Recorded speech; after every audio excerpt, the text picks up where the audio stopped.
El derecho a la identidad es un derecho fundamental que dicta que una persona debe ser reconocida como un individuo único y diferenciado, con un nombre, una nacionalidad, una historia y una pertenencia cultural, aspectos que son esenciales para el desarrollo y la dignidad de una persona dentro de la sociedad. Esto incluye hablar de identidad personal, jurídica, cultural, étnica y de nacionalidad. En especial para los niños, el derecho a la identidad es crucial. Asegura que todos, desde su nacimiento, tengan un nombre, una nacionalidad y la posibilidad de ser registrados de manera oficial. El derecho a la identidad está reconocido a nivel internacional en varios tratados y documentos, como la Convención sobre los Derechos del Niño de la ONU. ¿Pero qué significa para las personas? Acompáñame a conocer más sobre este derecho.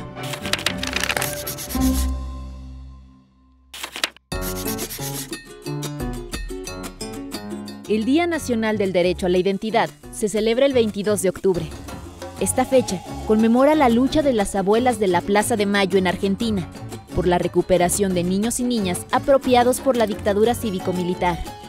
Y de hecho son ellas, las abuelas, quienes son consideradas como las principales impulsoras del reconocimiento de este derecho, a partir de su lucha para recuperar a los nietos y a las nietas.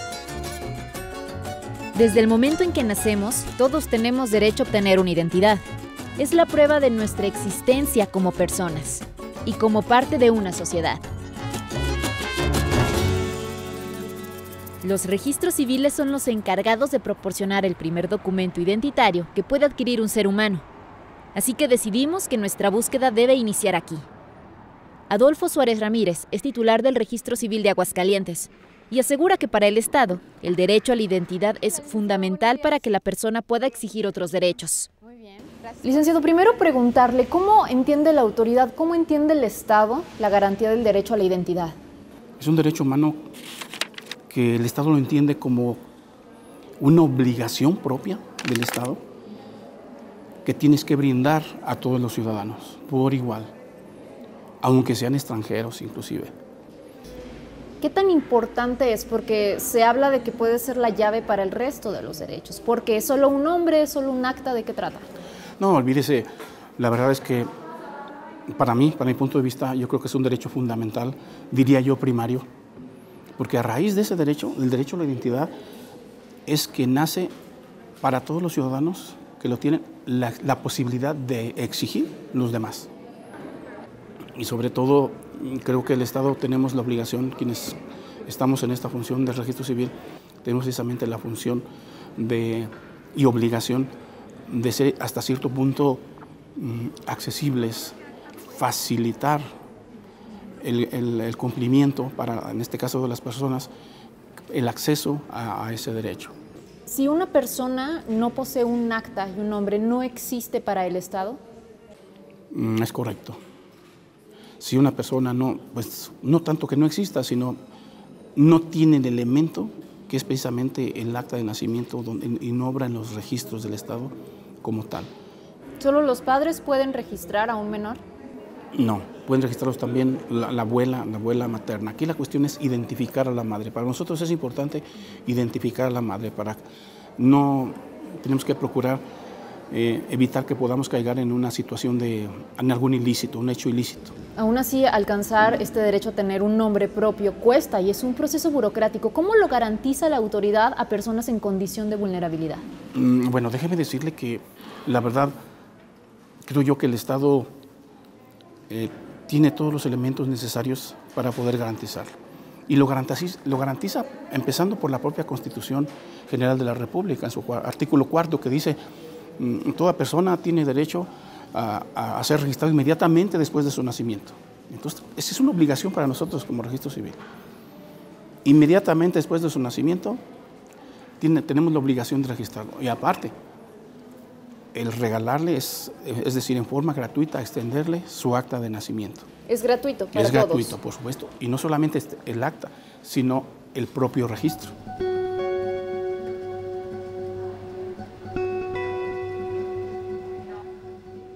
Sabemos que el derecho a la identidad también está evolucionando. ¿Qué pasa cuando una persona decide cambiar su identidad, por ejemplo, de género? ¿Y cómo se da la atención a comunidades especialmente vulnerables como los grupos indígenas? Ok. Le comento, en el tema de cambios sexogenéricos, que así los denominamos nosotros, nuestra legislación civil aquí en el Estado aún no los prevé. Las personas vienen con nosotros, nos hacen la solicitud, nosotros les argumentamos que no está previsto ese trámite, sin embargo ellos se van a los juzgados de distrito y lo pueden hacer. O sea, sí se está promoviendo, sí se está realizando y se está Pero haciendo. la persona tiene que pasar por un proceso judicial. Así es un proceso judicial. Hoy por hoy es un proceso judicial. Y mientras tanto, en ese periodo de tiempo que puede prolongarse en los juzgados, ¿no se está vulnerando el derecho de identidad de ellos, que ellos asumen como su propia identidad? No, porque ya la tienes. Es cambio sexogenérico. Pero el Estado no la reconoce. Ya tienes, acuérdense que es cambio sexogenérico. Entonces ellos ya tienen una identidad.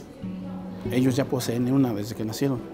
Pero no coincide Sí. con la que ellos buscan, con la que ellos asumen como propia. Precisamente por eso, y no es tardado, la verdad que no es tardado, no se tarda mucho, son rápidos los juicios porque se van al amparo y es rápido. Y en el Sí. caso, por ejemplo, de los grupos indígenas, si una persona llega a querer registrarse y no habla español.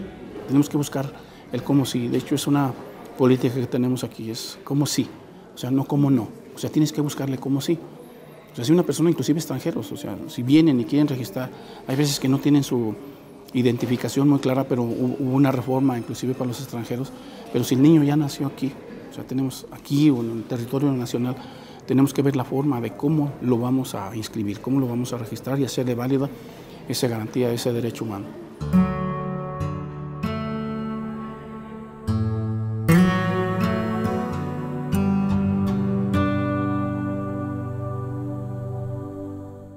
Gracias por su tiempo, licenciado, por la información. No, hombre, al contrario, estoy a sus órdenes, cualquier cosa, estamos aquí al pendiente y a sus órdenes. Tras esta conversación en el registro civil, podemos deducir que una persona sin registro es invisible ante los ojos de su país.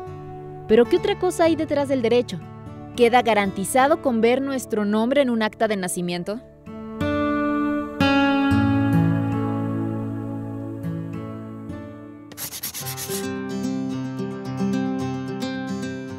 Arturo Montes de Oca, quien es abogado especialista en derechos humanos, señala que para él el derecho a la identidad también tiene que ver con aspectos culturales, la expresión de género, la lengua e incluso las creencias, lo que define a un ser humano como único y especial. Arturo, cuéntanos, ¿qué abarca exactamente el derecho a la identidad? Bueno, el derecho a la identidad tiene un fundamento constitucional, tiene un fundamento internacional y tiene un fundamento a rango legal en todo el país. Está reconocido en el artículo 4 constitucional, está reconocido por la Convención Americana, por la Convención de los Derechos del Niño y también en la ley para proteger los derechos de niños y adolescentes, ¿no? Me gustaría dejarle claro al auditorio que el derecho a la identidad no es nada más que las personas sepan que soy yo, Arturo Montes de Oca, y que además tengo tantos años o que nací en tal año y que mis padres son fulano y sultano y que además mi nacionalidad es mexicana. Va más allá de eso, porque yo soy un producto no nada más cultural, sino soy producto de cuestiones en las que yo creo, en las que yo me he desarrollado, en la religión en la que creo o decidí no creer, mi identidad de género, mi expresión de género inclusive, ¿no? Entonces todo ese tipo de mi lengua, mi idioma, todo ese tipo de fundamentos que están en mi ser y con los que yo me expreso y me identifico como un ser único, irrepetible y valioso dentro de la sociedad, es lo que forma también parte del derecho a la identidad en su aspecto, digamos, subjetivo, ¿no? Es más allá de una relación biológica, es más allá de un acto registral por parte del gobierno y por eso es que es la llave para ejercer otros derechos como la educación, como la salud, como el ejercer el culto religioso, por ejemplo, ¿no? Y incluso si pertenecemos a un grupo originario, a un pueblo originario, un grupo indígena, ¿sí? Si decidimos creer en algo o no creer en nada, ¿no? Todos esos elementos que nos conforman como ser, nuestra manera de expresarnos, la manera de vestirnos, nuestra identidad de género, nuestras preferencias sexuales, nuestro plan de vida inclusive, va formando esa identidad de lo que somos y que tarde o temprano se va a reflejar en nuestro día a día. Es un derecho que es dinámico, es un derecho que inicia así con el nacimiento, por así decirlo, cuando nos registran, ¿sí? Pero va evolucionando a lo largo de nuestra vida y digamos que concluye con nuestra muerte. O sea, no es un derecho estático, es un derecho que se va consolidando conforme se vayan ejerciendo justamente otros derechos. Y precisamente hablando de las garantías que puede tener este derecho, sabemos que el Estado tiene que garantizarlo, pero ¿qué sucede cuando no lo hace? ¿Cómo puede proceder una persona que no ve garantizado realmente su derecho a la identidad? Me gustaría ponerte como ejemplo una analogía de un árbol, y el Estado no es más que otro que el jardinero o el guardabosques o el ingeniero agrónomo que tiene que cuidar que ese árbol se nutra, se cuida y de esos frutos. Esos frutos son en concreto el acto en el que se materializa el derecho a la identidad, mi acta de nacimiento, poderme casar con quien quiero, etcétera, ¿no? El Estado tiene que garantizar, es responsable de que ese derecho se tutele de manera efectiva. Y a grandes rasgos podemos decir que tiene 3 mecanismos: uno administrativo, que es ante el propio registro civil, en el que se pueden corregir errores mecanográficos, que son aquellos errores en los que se registró mal mi nombre. Por ejemplo, yo me apellido Jiménez con S y me lo pusieron con Z, o mi nombre es Arturo y me pusieron Arturo. Esos son errores que se pueden salvar. Hay una fase judicial ante un juez local del Poder Judicial del Estado, en el que se pueden hacer correcciones de actas, modificaciones, pero el juez lo que hace es tutelar que no se afecten derechos de terceros, que no se mal utilice esta corrección registral. Y hay otro aspecto judicial que puede ser como, por ejemplo, el reconocimiento de paternidad, cuestiones de divorcio, etcétera, en el que ya hay un verdadero juicio contencioso entre las partes. Y lo que no quepa, digamos, ahí, aquello que es residual y que es la mayoría de lo cotidiano y lo complejo, en el que se interseccionan tantos derechos, está el juicio de amparo. ¿Sí? Ahí hay que ir con un juez de distrito, a un tribunal federal, a hacer un juicio de amparo. ¿Qué es un juicio de amparo? Es el juicio, ¿sí?, de derechos humanos. El juez es el encargado, el garante de que los derechos humanos se respeten y restituir al quejoso en el goce de ese derecho a la identidad en el aspecto concreto en el que sea. Te pongo un ejemplo muy rápido. Tuve la fortuna de trabajar en un juzgado primero de distrito, y en ese entonces el hoy magistrado Jaime Páez tuvo una sentencia en la que amparó a un compatriota migrante que emigró a Estados Unidos hace más de 40 años, pero no tenía un acta de nacimiento. Tramitó en su momento, cuando vivía todavía en México, una inscripción extemporánea de su registro. Salió bien esa parte en el Estado, pero cuando tenía que hacer el registro ante el registro civil, emigró, siendo muy pequeño. El problema es que ahora ese trámite te exige que tú vengas personalmente ahí y que comparezcas para que vean que eres, si eres quien dices que eres, ¿no? El tema es que él no puede regresar a México, porque si regresa, su calidad migratoria es irregular en Estados Unidos y va a perder su vida, ¿sí? Todos sus familiares y otros tantos derechos que tiene allá.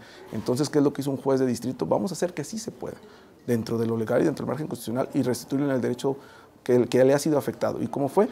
Vamos con el consulado, que ahí comparezcas sin que tengas que salir de los Estados Unidos, y se puede hacer el trámite vía consular con el registro civil en Aguascalientes, y el señor obtuvo su acta de nacimiento. O sea, el derecho a la identidad es algo que trasciende fronteras. Así es, y derechos y vidas. Arturo explica que el juicio de amparo se ha convertido en una herramienta efectiva cuando se ve vulnerado este derecho. Pero hay otras formas de protegerlo sin necesidad de recurrir a los tribunales.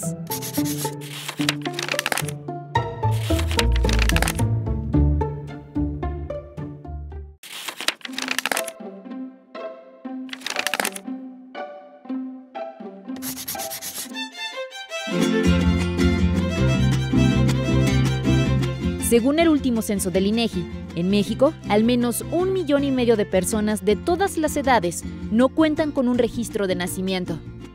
Y de ellos, 2 de cada 10 son indígenas. Antonio Carrillo es un artesano birrárica originario de Jalisco. Está sumamente orgulloso de su cultura y describe con respeto el significado detrás de su trabajo. Toño, cuéntenos su historia, ¿de dónde proviene todo este arte y trabajo? El trabajo, de lo que trabajamos, viene, es la comunidad de San Andrés Comiata. ¿Usted es de allá? Somos de allá. ¿Y usted siempre se ha dedicado al trabajo artístico desde el arte? Desde 20 años tenemos este trabajo que hemos realizado, y hasta el momento, gracias a Dios también, y no nos ha faltado nada por el trabajo que realizamos.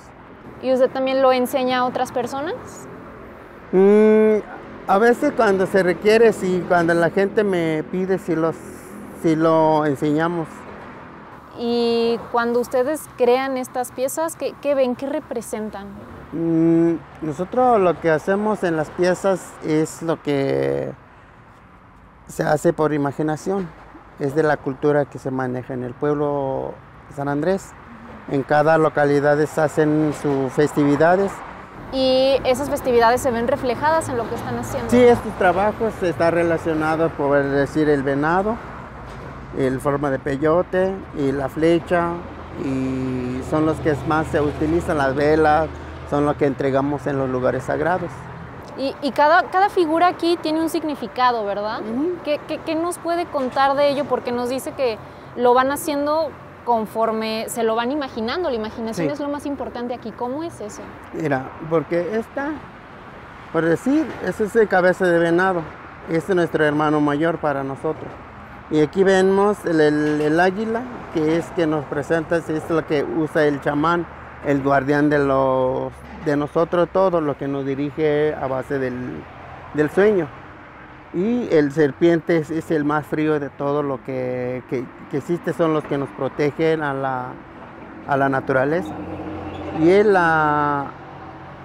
¿cómo se llama? La pluma son los que usa el chamán. Y sí es lo más básico que puede haber para que con eso puede sanar a la gente que están enfermos, que tienen necesidad de que se quiere curar. Nos platicaba ahorita del águila, por ejemplo, el resto de las figuras, ¿qué significa? Porque entiendo que el cabeza de jaguar para nosotros es el juego, es lo que todo el mundo, la mayoría de seres humanos somos los que manejamos. Y así ya representado, ya no lo decimos que es nuestro abuelo juego, toda la forma. Y a base de la cabeza del jaguar ya ponemos lo que son significados, la vela, la milpa, el peyote, la flecha, lo que uno crea en su mentalidad.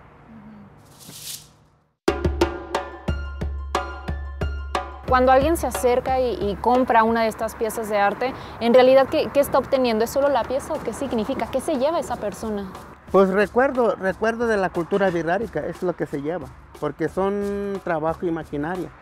Es lo que se trabajan en casi normalmente todo tipo de deidades que se lleva.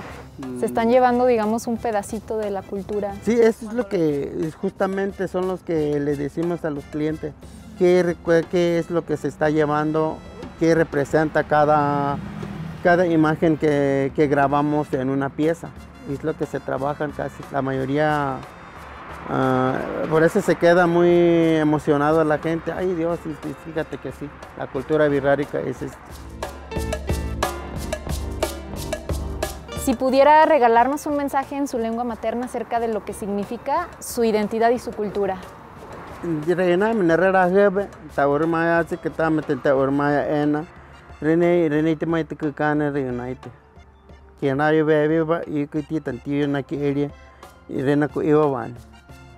les dije a la gente que toda la gente en general que pregunten cómo se trabaja y qué significado tiene. Es lo que dije. Gracias por la entrevista y por mostrarnos un pedacito de la cultura y de lo que se hace aquí. No, pues a ustedes muchas gracias. Fue difícil conectar porque a veces no tenemos chance, pero sí. Pero ¿cómo se configura el derecho a la identidad desde la cultura y el origen étnico? ¿En México qué alcances tiene?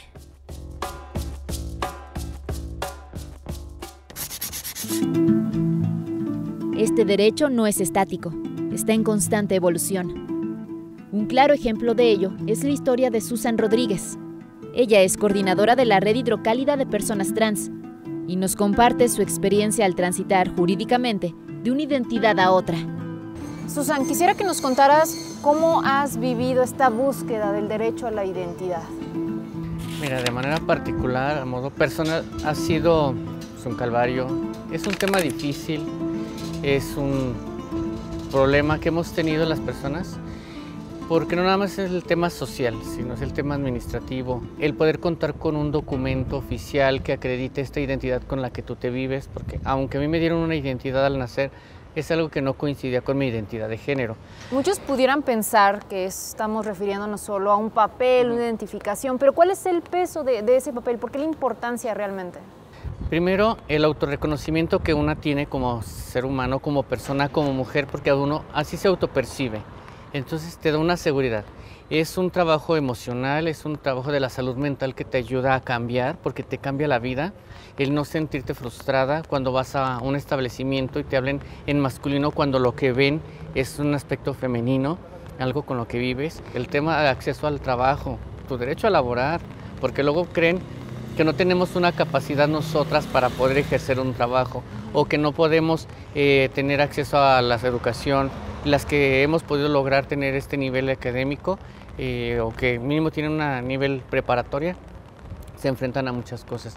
El tema cultural, porque creen que las personas de la diversidad solo se viven con el tema de la credencial de lector. No, es cómo refieres a una sociedad, una transición social, de manera, pues, en todos los sentidos, es decir, que entra todos los sentidos que tú puedas ver. No nada más es tener una credencial de lector para cambiar tu CUR o para cambiar tu cuenta del banco o para que te dejen entrar al antro.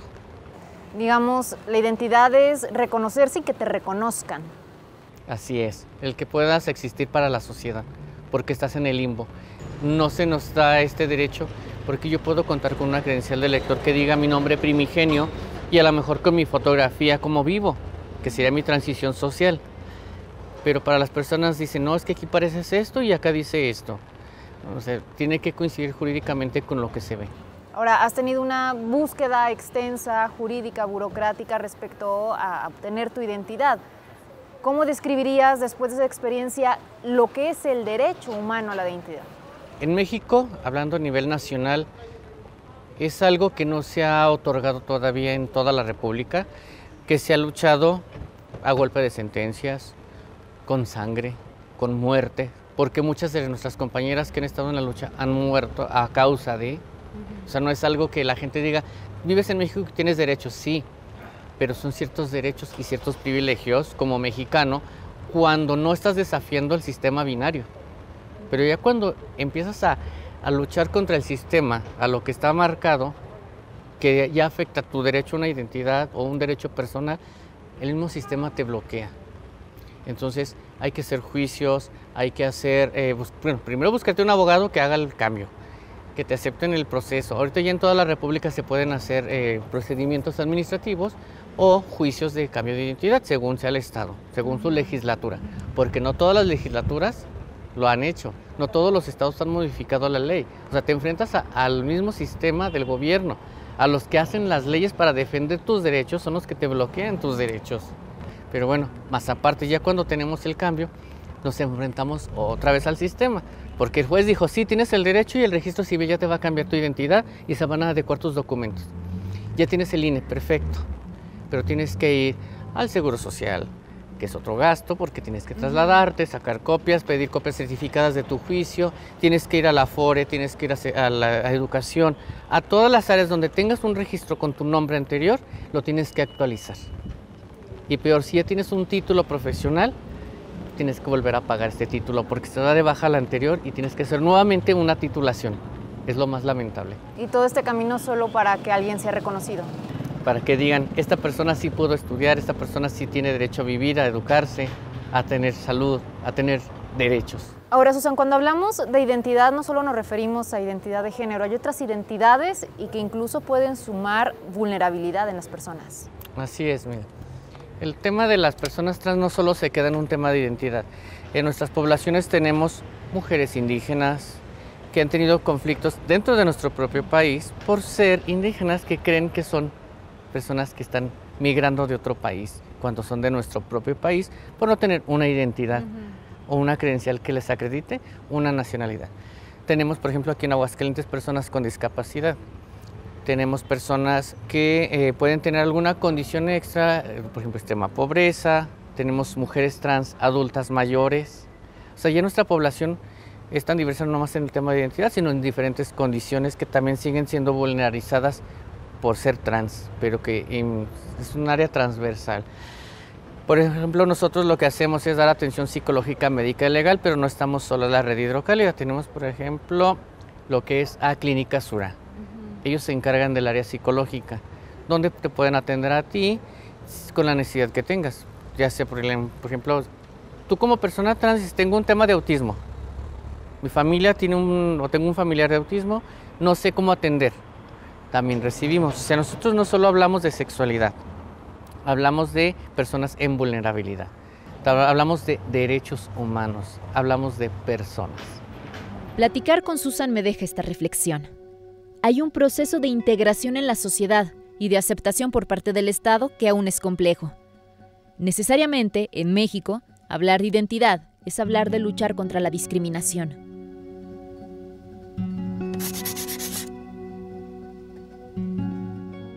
Nos dan un nombre desde que llegamos en brazos al registro civil.